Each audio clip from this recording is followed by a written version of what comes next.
I always think about what I do for a living, which is I have this need for some reason to disproportionately overshare what's working for me quickly at scale. Yeah. And I think through the karma points, whatever, all this money I leave on the table plays out in perpetuity because I think I'm talented enough to grab it. Yep. And I also don't really have a model that's more on my audience. It's more I have separate companies. And it's funny, I didn't even think this. We were hanging out because Dustin is 12 minutes late with it. But if he didn't have an exploding stomach, so I was thinking about I wasn't thinking about this before, but literally as this has just started, the thing that came to my mind is one of the things I've always really respected about you, Marie, is that I really remember vividly that you were one of the first people I remembered. I'm like, oh, she's actually executing on what I'm saying. And every time I hang out with her, whether I come to some weird apartment in New York where her studio is, or if I see her in LA at her house, or randomly, she's thoughtful.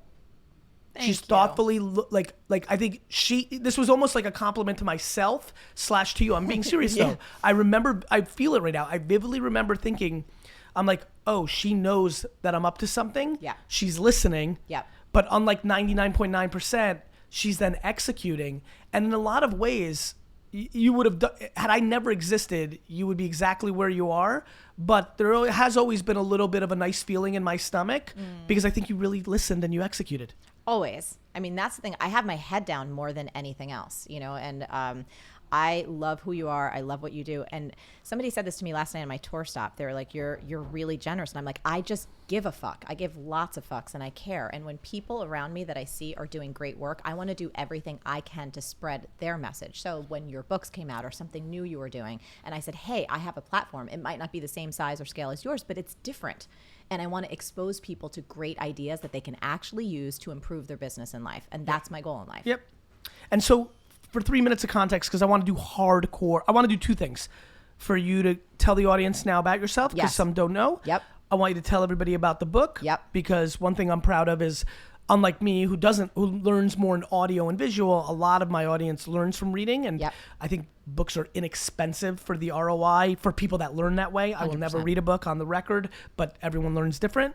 And then number 3, I want to go into questions. Once you frame up those two things, I want people to call in, put in your phone number, go to LinkedIn if you're not on there, if you want to ask a question, or keep watching on whatever stream you're watching right now, to put in your phone number and questions. Raghav is going through those as we speak, but I want the questions to be a little bit predicated on what you're about to frame up. So who are you, and then what's this book about? Yeah. So for me, entrepreneur, author, and I like giving back. So I say philanthropist, not in the way that I'm Warren Buffett, but in the way that I like to use my resources, my platform, my financial resources to aim it towards things I feel that we should improve in this world in some small way. So I started off my journey on the floor of the New York Stock Exchange. I have a lot of energy. I knew I could never sit behind the desk, but about 6 months into that job. And what year was that? That was like 1998. And just knowing the culture of Wall Street to begin with, and then obviously America, thank God, starting to progress a little bit in boy-girl conversations. Yep. That must have been a real Baptist. But I mean, I can't even imagine. The sheer amount of politically incorrect things that must have happened to you within the first week. Oh, I mean, I was battling constantly. It was like, hey, do you want to hang out? It was, after work, strip clubs, coke. Do you know what I mean? Yeah, no, I get it. I have long hair. I actually cut off all my hair to be exactly like yours because I tried to get taken more seriously. That's how much I was battling. I have empathy for that. So I started hearing this voice inside that was like, Marie, you are not meant to do this. Outside of all that bullshit. Yeah, because you knew what you were getting yourself into, and you could handle the boys club thing. Totally. You knew that. I knew there that. was other things going on. Completely. Yeah. One of the things that was a clue was that a lot of... Did you in some weird way see the advantage of that? Not meaning like the cliche thing that somebody might have just thought of, like you're using your girl power in that. More of because you could handle it and you understood it, you could professionally navigate it. Oh, completely. Yeah. Well, I'm tough, right? I'm very sensitive, but I'm also very tough. Yes. And I want what I want. And whatever I need to do in order to achieve and grow and experience what I want to experience, I'm willing to put myself through. So that was not a problem. But I also have a really strong sense of intuition. And when something's not right, my body revolts. Yeah. Literally on the floor of the exchange, changed because I had been ignoring this voice that like, Marie, you're not supposed to be here. This is not your life path. One day I walked into my job and I started having only what I can identify as like a little mini panic attack. Dizzy, anxiety. feeling like shit. Yeah. I told my boss, hey, I need to go get some coffee. I made a beeline to the nearest church because I graduated from Seton Hall University. So I was kind of trained in a crisis to look up and ask for help. Interesting. So I'm sitting on the church steps, bawling my eyes out, feeling like the biggest loser because I'm the first in my family to go to college. My parents busted their ass to get me an education. They're high school educated. And here I am wanting to quit a stable job with health benefits and all this stuff. Can I ask you a very important question? Of I'm sorry to course. interrupt like No. I always do. Were you a huge Terry DeHare fan? I don't even know who that is. I'm so pissed right now, Marie. Okay. I'm going very nerdy Seton Hall basketball of your era. Yes. You clearly did not go I deep didn't. enough into the Pirates I didn't. from 94 to 98. Listen, I'm very mad right now. So here's what I was doing. Give me I your was excuse. bartending and waiting tables and fucking just being Hustling. like, You were yes, focused. I was. But I you was did know focused. there was a good basketball Of program. course I did. Okay. So I'm crying on the church steps and I pull out my flip phone because that's what we had back then. And I call my dad because Good I job. felt so guilty. I didn't want to disrespect my parents and quit this job when I don't have any other way to make a Understood. living. And I was certainly not going to go back home. And my dad told me one of the most important things I've ever heard. He said, look, you've worked since you were 9 years old. I am not worried about you keeping a roof over your head or putting food on the table, but you are going to work for the next 40, 50 years at least. If you don't find something that you love so much, you're going to be miserable. Good. So quit this job, take as long as you need to find that thing that you feel you're meant to do, and it's all going to come together. I love that. So that permission slip for me sent me on an odyssey to figure out who the hell I was and what I was meant to do. All I knew was that I was highly creative and I also loved business, but those two things didn't seem to mesh back then. Like I originally wanted to be an animator for Disney or a fashion understand. designer. And I also loved, my dad was a small business owner. I loved the way he treated his customers. It was a printing business. I would go in weekends and nights to work with him and just loved his work ethic. That's what inspired me.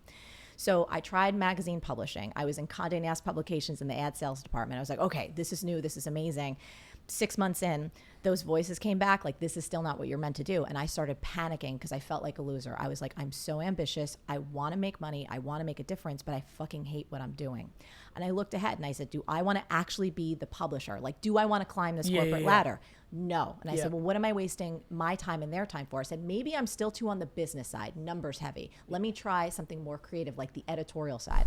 I hustled my way into getting a job as a fashion editorial assistant at Mademoiselle magazine. I'm like, this has got to be it. I'm going to fashion shows, highly creative, working on photo shoots. This is going to be amazing. Too Cut fluffy. to 6 months in. fluff. That's exactly right. I get it. And I was like, what? Now I really started See to how I do panic. that, Rugga? Because every single one of my friends, they were getting raises, promotions, like starting an adult life. And here I was like feeling like the biggest loser. I graduated the valedictorian and yet I can't seem to hold down a job because I keep quitting. One day I was on the internet when I probably shouldn't have been. And I stumbled upon this new profession at the time. It was an article I read and it was about coaching, which again, I'm 23. In my mind, I'm saying this is the cheesiest, dumbest thing you've ever came across. Who the hell's going to hire a 23-year-old life coach? You're a loser. You've got mountains of debt. What are you thinking? And yet in my heart, like, something said, this is who you are. I signed up for a 3-year coach training program at night, did my studies at night, worked at Mademoiselle during the day. I get a call from the HR department. We have a promotion for you, going to Vogue. More money, more prestige, more everything. That was my fork in the road to say, okay, are you going to stay on this safe path with the health benefits? People understand what you do for a living. It's respectable, all that good shit. Or quit and start this weird coaching business at 23, which you have no idea how to do. You're mountains and mountains in debt, and nobody even understands what this is. So I quit my steady job. I went back to bartending and waiting tables, and I spent the next 7 years figuring out how to build a coaching business from the ground up. So that's a very long story. How much were you worried about the stigma of the bad coaching environment? Well, that didn't exist yet. Because I was in early. The only people that existed in the space were basically Tony Robbins. That was the only known figure at that time. But there was stigma about, I mean, even that model. Absolutely. You know, but that I kind of overrode that. What my insecurity was. You just were like, this is what I got to do. Yeah, but I was also I was insecure about my age. But I had hit so many walls, failing on Wall Street, failing in publishing, trying all these different things that I was like, well, fuck it. If none of those things work, I have to try this because A, it feels right, and B, what are my other options? Marie, just to jump way up to today. There's something I've been thinking about this because I put a lot of pressure, in my opinion, of like my own concerns of the deep coaching and mastermind ecosystem. I hate it. I don't know this because I feel like you'll have an answer for me. Yeah. Has there been conversations of the evolution of that where the most advanced and progressive and kind strategists and coaches and masterminds have talked about the notion of giving people money back and not letting people in? Like, the only way to offset this model is to actually, so many people bottom feed and they know it. Yes. This is my problem. This is why I never wanted to monetize my audience. This is why I could probably build the biggest one and don't have it. Yep. Is because I don't want to put in the time to refund or vet. I don't think I'm good at vetting. Yep. I'm good at firing. Yep. But I'm not good at vetting. Yep. And I think the way that the coaching mastermind industry needs to evolve is not bottom feed. And I think 80% of the economics are built on that. Yep. In the macro. Yep. Has there been any talk about that? Or is just or just not yet? I don't know if it's been yet, but here's what I did for my own self, and maybe this can be instructive. So after I built skills as a coach, working with people one-on-one, which, by the way, I did for free for so long because that's how you win. And listen, I bartended and waited tables to put a roof over my head so I could just deliver value to people and improve my ability to help them create change without any expectation The in return. value of practice was there for you. Correct. I got it. So here's my model now. I don't work with people one-on-one. I don't do masterminds. I don't do any of that shit. I love education, though, because like books are a form of education, all that stuff. So the flagship program that we have, which is called B School, here's how I operate it because I hate all that shit. We have a refund policy that we've always had. If you actually go into the program and you show us that you've done the coursework, in 2 weeks, if you hate it, you think we fucking suck, we give you 100% of your money back. That's the way you hedged it. Absolutely. I get it. Makes sense to me. And so I want to play with people who actually want to learn and want to apply. Knowing that a lot of people who know you for that, talk to me. Let's just skip over Yeah. that. Talk to me about what this book's about. So Everything is Figureoutable is a 3-word phrase that has been the single most powerful driving force in my life. Got me out of a toxic relationship in high school. Helped me get out of debt. Helped me get every job I've ever had. Helped me build the company I have today, which for me is my ideal company. I love what we do. It is a simple phrase that helps people ignite their innate wisdom and do anything they want to fucking do in this world. And what about from a business standpoint? Is this, I don't know this. Yeah. Is this the first, third? It's the second book. I wrote a book like over a decade ago that was honestly like a little self-published or published by someone? All three. I started off as an ebook when nobody even knew what ebooks were. Like a PDF as a book was like mind blowing. Then I self-published it and I went to like Ann Arbor, Michigan. I didn't do vanity shit. I actually saved up. In the first one, an ebook, did you go the route that everybody got caught in back then, that it was super expensive, or no? It wasn't one of those. It was $19. Understood. It was like that was my first experience actually, Gary, bartending. Like I went to a bartending shift. I worked my tail off downtown, and I came home, and somebody bought my ebook from Spain. And you were pumped. And I was like, I could make a difference to someone on the other side of the world that I've never met. $19? Yes. No, really, that's awesome. That was so. What This got is your me started. second book. The first one was what? The first one is called "Make Every Man Want You" or "Make Yours Want You More." How to be so irresistible you'll barely keep from dating yourself. It was funny. It's in 16 languages, but after I self-published it. So this is really your coming out party your way. In a big way. Yeah. So this baby. And when did this come out? This came out on Tuesday. We just got named Apple's one of their best books of September and their most recommended listen or download from the audio version. Did you read? Yes. You did the reading? Of course I did. Did you go off script or you kept it straight? You know, there's parts in there. I have a character named Jersey Marie because I'm from Jersey and she gets real rough and it's so we go into Jersey Marie? Oh, of course, for the Jersey Marie parts. Before we go into questions, we're about to. Yeah. 2 State of the Union things that have your attention in culture. Okay. It could be. Yep. Go. 2 State of the Union Please. things. I think people are starving for joy. Starving for joy. Like whenever I've done anything on social lately, which by the way, I just want to give a shout out to your team because I'm working with your team who's coming around with me on tour. We're having so much goddamn fun and I've never been able to document over create thing with the being talent people. Yeah, but so I am naturally goofy in life. So yesterday I'm in Orlando. I'm dancing in the bookstore in the airport because that's how I really am. I am not performing. Because you saw your book in there? Yeah. And then I sold it to a woman saw me and she was like, "What's this book?" And I said, "It's an amazing book. You should get it." And she's like, "I will buy it right now." I'm like, hand to hand. Did you tell her that it was you?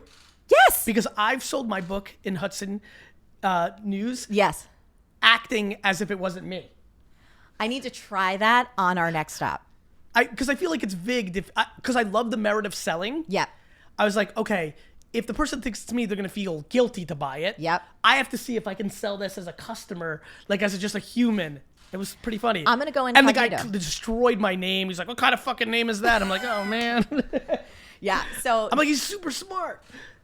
But you should get it. And did he get it? Yeah, he did. Because I could sell anything. That's what I do well. Well, I'll tell you this.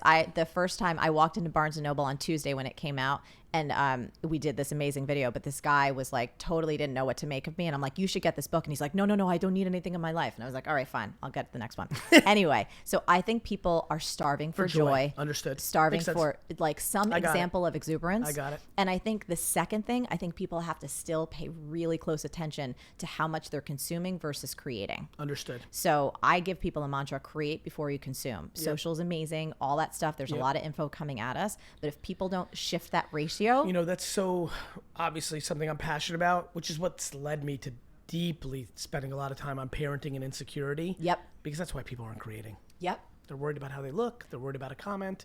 They're worried about so much. Which is bullshit. I mean, here's the thing I said on tour the other night. I was like, we're all going to be dead in 100 years or less. We're going to be powder. You have to stop giving a fuck what other people think. I'm really focused on being 144. So I'm trying to. Do you think? I don't seriously. Think I can get there. No, I was just gonna say. No way. I do think kids that are under 15 have scary numbers in their future.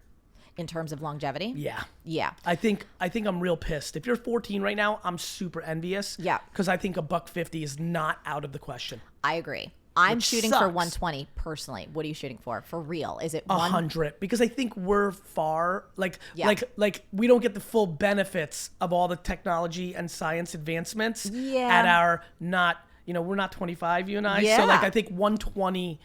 I just don't think there's enough time. Take away all the other things. But by the way, here's the good news. I failed all my science classes. Yep. I speak with conviction on a lot of topics. Yep. I have no fucking idea what we're talking about right now. Yeah. I'm going on pure intuition, random headlines, overhearing much smarter people about science talk than me. Yeah. I'm looking at my genes too. And on my mom's side, I was just with my grandmother. Man, she's a fireball. She's 92. Yeah. See, I believe in genes. And with my genes, like, I'm in trouble. Like, my mom's side of the family, not so great. And, like, I'm that. And, like, I'm like, fuck. But I'm hoping resources. I hope I can do some weird like Walt Disney shit and like freeze myself and then come out in 30, 33 and be like, motherfuckers, I told you everything. I knew I was right. It's all empathy, dick. We're going to come back with all right, let's do calls. Let's do calls. What's your favorite social platform right now? Like where you Instagram. I'm having the fucking best anything time. Emerging? Have you made the plunge into TikTok? How you thinking about LinkedIn? I was actually talking Twitter? Like TikTok and I are just going to get acquainted today. Understood. Tom and I, he was like, I think there's so much on there for you. I'm pushing it so hard internally, so I want to make sure everybody's... How are you having fun with it? Or just everything, just on it? It's the only platform that has a chance to be the next Instagram, and so I take it seriously. Yep. It's got Vine DNA. Brittany, it's Gary Vaynerchuk. How are you on? You're on with Marie. Oh my God. This is crazy. Holy shit. I'm amazing, and this is... I don't even know where to start. So I'm really trying to get into universal consciousness, and I am struggling because I truly believe I want to make a difference. I'm trying to get into emotional intelligence, and I'm at a point now where I've quit my full-time job. Okay. I'm halfway through my savings, and I'm totally fine with waitressing or doing that side hustle. I'm totally willing to humble myself. Yep. But I don't know, like, trying to assess my value.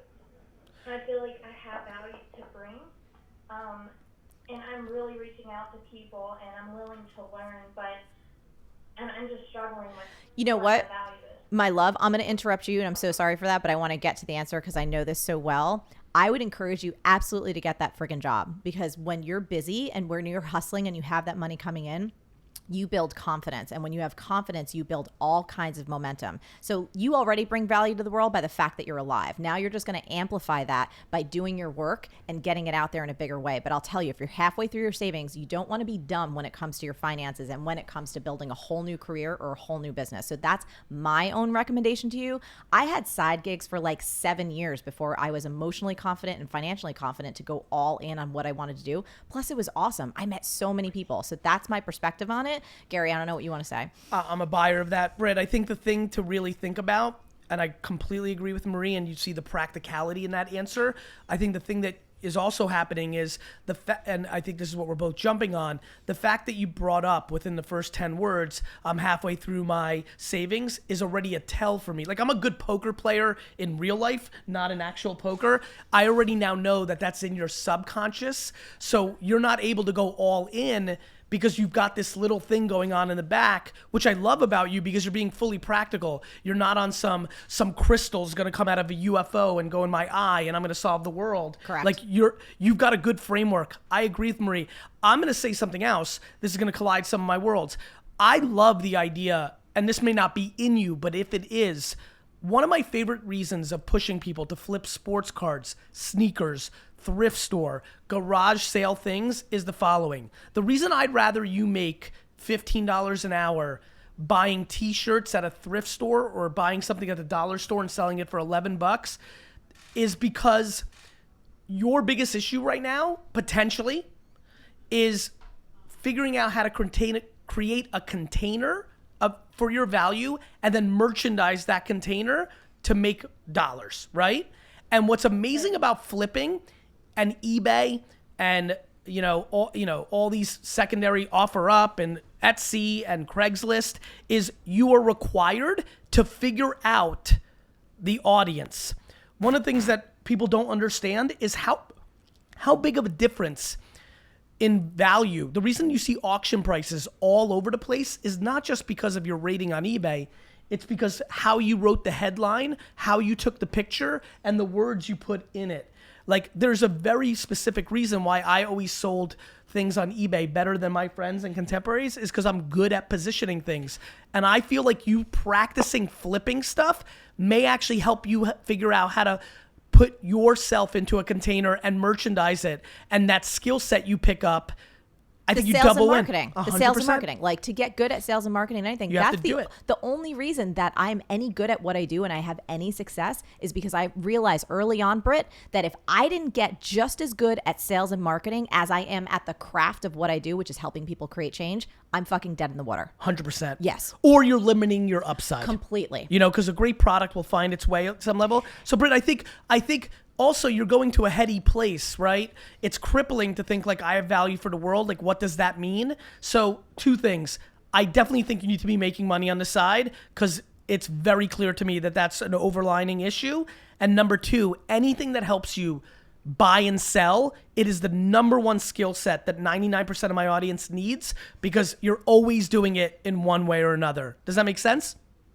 Yeah. Awesome. Yeah. Thank you so much. You have no idea how much this means to me. Good luck. Thanks, do something with it. Thank you. You know what's funny, as Rogoff goes to the next one, that buying and selling thing really resonates to me. Yes. Because even if you are resigned after 7 years, like, wait a minute, I'm not an entrepreneur. You're going to have to sell yourself to an employer. Everybody should practice that craft. Obviously, like singing and basketball and dancing, some can naturally do it. Yep. But if you can get better at it, which you can get better at anything. Yes. It's one of the best things to get good at. And I think also copywriting. You mentioned writing headlines, everything. Yes. Who's this? Franklin. Got it. Hello there. Franklin, you're on with Marie Forleo. How are you? How's it going, man? Really well. What can we help you with? So basically, you answered most of my question with that last call, but what I was going to ask is, basically, should I pay somebody $5,000 to $10,000 to help me, set up my business model, or should I just keep pumping out content and trying to strategically place it places for it to, get me to where I'm trying to go? I think we should tell you your business model here for free in the next 3 minutes. What are you selling? Basically, personal development. Got it.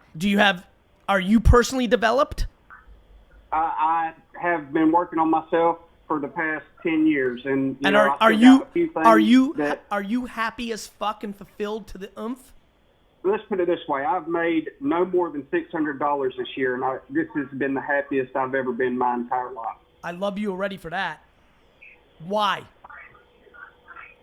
Basically, what it really boils down to is because I'm actually living a fulfilling, purposeful life and not feeling, depressed and all the negative things. I'm actually on a mission now. And that's the difference. what are the actions you've been doing that make you say that? What has been the actual tangible day-to-day life that makes you be able to say that? I'm going to say the grind just specifically because every day I wake up and I feel, empowered to do something to get my message out there. And, past, I would have woke up and been like, another groggy day. But nowadays when I wake up, I'm, all right, let's get it. Let's go. And I'll stay up till 2, 3 o'clock in the morning, get 2 or 3 hours of sleep. And then after that, I'm ready to go again. Okay, Franklin, I'm going to dive in here. First of all, congratulations on being happier than you've ever been in your life. But there's a couple things I want to poke in and say. One, you are not paying anyone $10,000 or $12,000 or $15,000 to help figure out your business model. That is number one. You just got to think, what is the problem that I am helping people solve, and how am I doing it? So, are you selling one-on-one coaching services? Are you going to sell a particular weekend experience where you're teaching people specific skills that help them solve a specific problem? You don't need to worry about any of this paying other people. And let me jump in, Marie. Yeah. Or because a lot of people they like the idea of it, but they're not good at selling to other people, or like me, don't want to do that. Or are you going to start a brand like Life is Good? Do you have like a saying, and are you going to slap 50 t-shirts together with that saying, post it on Instagram, and God forbid, for some weird reason, it resonated and everybody bought it, and you might build an apparel business. Correct. There's a lot of ways to do this. You shouldn't do it Marie's way or my way. You should do it your way. Keep going. Yeah, but absolutely. But we got to figure out what the business model is. You keep sharing your message. You keep doing that, but you got to do the work on your own to figure out what is the business that you're going to have the best chance of being successful at. Something that you're going to want to work mornings, noons, and nights and weekends to make successful. Like Gary said, it could be an apparel company. It could be something completely different. But you just got to keep doing you. But business is separate, I think, than just sharing a message out there. A lot of people want to quote unquote monetize a message. I'm not into that shit. It doesn't exist. It does not exist. And you need to how do you want, this is what I always ask people. My friend, Franklin, how do you want to make money? Tell me that if I was a genie from the fucking future, how would you like to make money? I haven't actually thought of that question. I just more or less was looking at it from, as long as I'm helping people, that's more fulfilling. Well, listen, so Franklin, listen to me. That's 100% true. Yes. And if you're able, for whatever reason, to live on making $600 a year, then fucking you won. I just want to make sure that's the truth. That's right. Maybe you inherited money. Maybe you made 10 trillion before you started this. Maybe you're willing to couch surf for the rest of your life through people's goodwill. I just need to know that it's sustainable. Well, I would definitely rather be making a lot more money than $600 a year. Why are you able to afford making $600 a year? Because I, as somebody who pushes eat shit, you're now challenging my shit Mendoza line, because I don't think I was talking about $600 a year. That's even shittier than shit. Why are you? Did you save a lot of money? Are you a trust fund baby? Help me here. Basically, what had happened was me and my wife got a divorce last Thanksgiving. And ever since then, she took no wonder you're happy. Now I know why you're so happy. And there's nothing. I mean, honestly, which is great. I'm not making fun of the, and that's not where I'm going. I'm just saying that might be why a huge factor why you're waking up every day. Keep going, brother. I'm sorry to jump in. Go ahead. You're good. And basically, we switched roles. She took my traveling position, and I'm now the stay-at-home parent. all the time. So she pays the bills and gives me like $100 a week to feed the kids. Good for you. And I so mean, that's how I've been surviving. have you? I mean, and the parenting is massively fulfilling to you, huh? Yeah. Good for you, brother. Man. I feel you like fucking won. I was just about to say I'm with Gary. I Hey, bro, think you honestly, I win. apologize, Marie. Bro, I think you should flip shit. All right. Do you know, have you seen any of this content? Do you know what I'm saying? Do you know that I think that I want you to go to a thrift store right now, look up everything on eBay, buy something for $4 and sell it for $49? Yeah. Have you ever tried it? I haven't, but Are you willing to? Yes, I was listening to you say something about it 2 or 3 days ago, and I was talking to this girl that is helping me. You know, I'm helping build her, and she's helping me grow also. And I was telling her, you know, this is probably one thing I'm gonna start doing. Yes. Is starting to flip. Listen Do to me. it. Listen to me. Just make sure that everything is practical, and I think you'll be okay. I think you're in the starting phases of something good. Just make sure that ideology doesn't take over for execution. You have to do less what you're gonna do. Yes, less strategies, more doing. 4 days ago, you see flipping works. You needed to be in a thrift store or garage sale. You better garage sale this Saturday. Frankly, you better fucking garage sale tomorrow. Deal. Deal. I can manage that. All right, brother. Sold. Good luck. Bye. I kind of want to start a reality show on Franklin. I feel like that's how he'll actually make money. He's amazing. All right, let's do one more before this is all wrapped up. Because Dustin fucked up everything. We ran out of time. Dustin. Dustin. What the fuck, Dustin? Look at this poor guy. He's like, Dustin, I just you had cost surgery, Marie, you guys. Dustin, you have to buy like 4,000 copies of Marie's book because we lost like that amount of time. And so now you have to personally buy those. Dustin, you're in for it. Everything is figureoutable, brother. Figure it out. How many, who's this? Hello? Amanda, how are you? Oh, my God. Yes, you did it. Oh, wow. Please say hello to Marie. Hey, Gary. I love Marie. I was a B school grad 2 years ago. Yes. It changed my life. I made $50,000 in my first year consulting. It was a side gig. Amazing. And Gary, I listen to you every day. I can't believe this. I've Who chosen. do you like better? Oh, Tell the no. truth. We're unemotional. Honestly, We're I really have unemotional. no ego We're in this shit. unemotional. You're in the I Gary gotta go Z with vote. Marie. Fuck! I gotta go with Marie. I have to tell you, I did not I knew that was expect happening. No, Did I you? definitely did. Did Dude, you? Yeah, here's why. Why? First of all, I hung up on her. Okay. Second of all, you had the tangible impact. You know, like that, like subconsciously, you can like. It's I see it all the time. Yeah. Like there's people who've loved somebody for 27 years. Yeah. They see one video of mine that makes them break up with their Yes. toxic boyfriend. Yes. And then that question's asked, and they're like, Gary, because it's you know. No, I know, And but- this goes to our whole theme. Yes. Execution, actual stuff, doing. This is why I do what I do. It's actually for people like her. Like when Yes. people come through my program, and Yes. that's why I require that they do Yes. their fucking homework because of this. 100%. Because when they actually take those Exec- actions, they Marie, get the Marie, results. anybody who actually does what I'm telling them to do Yes. wins every time. Every time. Everybody who uses it to make them feel like they're doing something Loses. Loses. If they feel like they're consuming my content to make them feel like they're doing, Yep. because I'm doing so much, Yes. they lose. Yes. Now, I don't mind. I'll be willing to be patient. My big fear, my biggest concern right now in my world Yes. is they watch me. I then, I occasionally do the post where it says, stop fucking watching me and go do. Yep. Never listen to me again and go do because I want them to win. Absolutely. They are not ready to do. So what they do is they unfollow me, and what they do is they go to a spam version of me and consume that. So I'm trying to figure out my cadence with this because I'm trying to get them to do. Yes. You know what? I have an idea for you. Please. So say, hey, stop listening to you right now. Yep. Go Come do back this for fucking 100 step.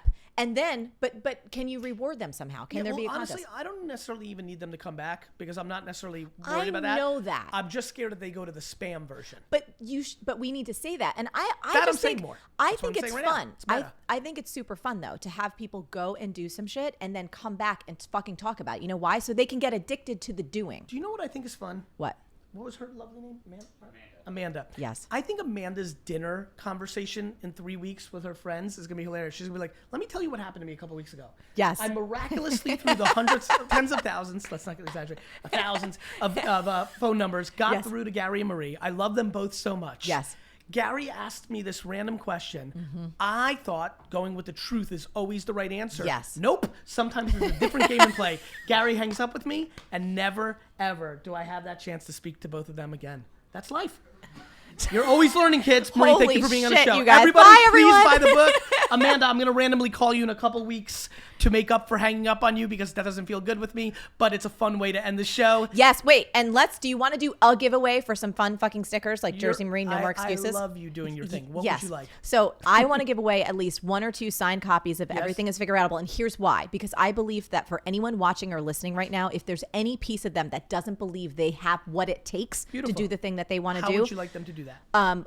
Actually, I'm going to leave this up to you guys because it's your platform. So we will do a random. I have an idea. I've Yeah. got a lot of different ways. We're definitely giving one to Amanda. Yes. That's done. So can you personalize this one? Will, sure. And then we'll figure out We'll figure out another one. And you can get some stickers too. So Everything is Figureoutable. Start before you're ready. Is it this camera or which one? Which one should I look at? I love it. Start before you're ready. There's Go, Jersey go. Marie. No more bullshit excuses. That's fun. And it's a Tropicana orange because this is the thing that my mom is her most prized possession in Jersey. She got it for free. And it was the thing that she fixed that got me this idea. It was awesome. I love it. Thanks for being on the show. Thank you for Thanks having for everybody me. listening. Awesome. Thank you. You're welcome. We'll make